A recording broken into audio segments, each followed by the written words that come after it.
Good afternoon, everyone. Thank you so much for coming and welcome. It's great to have you all here. I am just going to add on behalf of the athletic department a few thank yous and then also generally describe the project that we're here to kick off or tip off, I guess, today. First of all, I'd like to thank Michael and Lori McRobbie not only for hosting, sponsoring, and being here for today's event, but for all the support that you give intercollegiate athletics. They're here for practices with the kids, training sessions with the kids, games. They recently completed a circuit of every single sport, all of our 24 sports, and attended either a practice and or a competition. So thank you for your great support of athletics.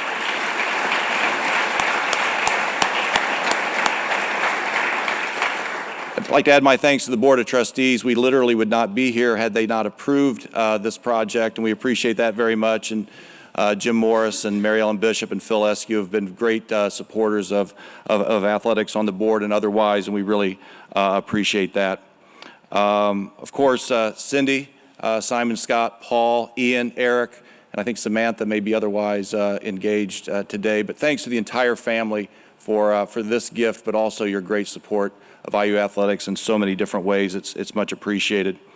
I want to thank Ken Nunn for his generous gift. Thank you, Ken. Well, we're almost in the Champions Entry Plaza, so thank you for your support. And I know it's been done, but I have to add my thanks to Gail Cook. This is just an amazing facility, and the generosity of you and Bill, thank you so much for your support and helping to support IU athletics, and particularly the men's and women's basketball programs. A few other thank yous. I want to add the thanks to Tom Morrison, but also the other folks in his office, Bob Richardson, John Lewis, our own Eric Newberger, who have been driving this program forward on matters both big and small. The outside help that we're getting from Bob Bull and David King with the Smith Group. CSO Architects, I know, is represented today, Shield Sexton, and all the other companies and craftsmen who are going to be involved in this project. Thanks to all of you. These events don't just happen.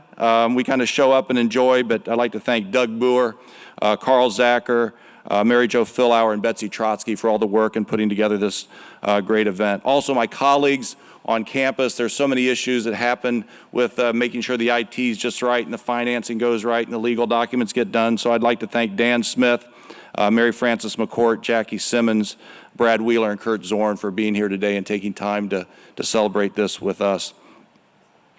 Also want to thank our presenters that are coming up. They'll be introduced, but especially Tom Crean, who will represent both the men's basketball and the women's basketball program. Terry Morin is at the women's Final Four in Tampa.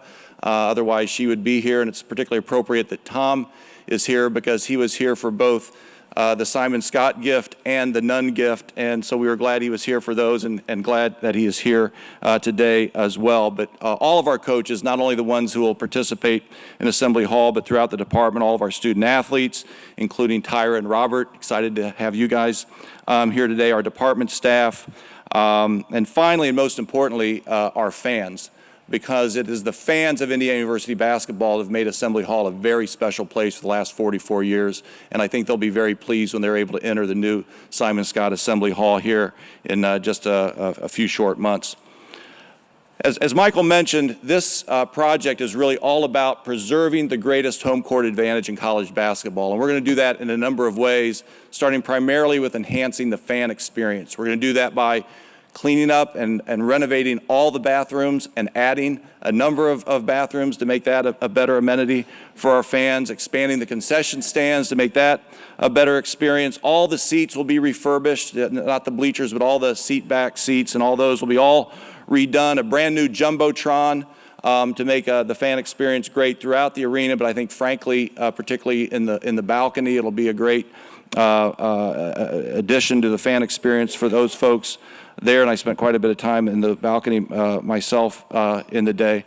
We're replacing all the metal railings with acrylic panels. That'll be both a sight line feature and a safety feature. Then finally, we are adding premium seating in the south end, and one of the major benefits of that is that'll create a revenue stream that we will dedicate to maintaining the building so it never falls into the disrepair that it unfortunately has fallen into over the last 44 years.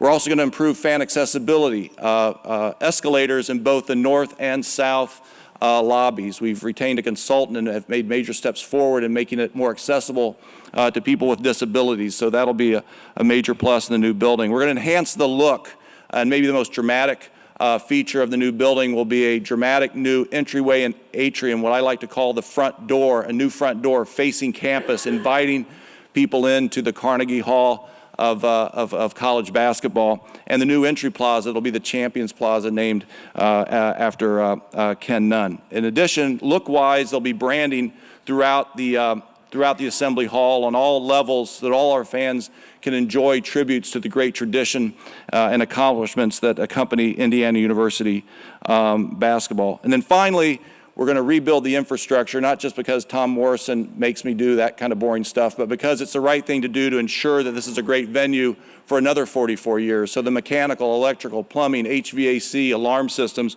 all of that will be brought up to date and create a great building that will be able to continue to sustain itself. So in this way, we will preserve the greatest home court advantage in college basketball, and as the president mentioned, preserve the home of 3 of our 5 national champions. And as the events of this weekend demonstrated, it'll also continue to be the home of the last undefeated national basketball team in college basketball. And the greatest college basketball team in the history of college basketball. Thanks for being here, and go IU.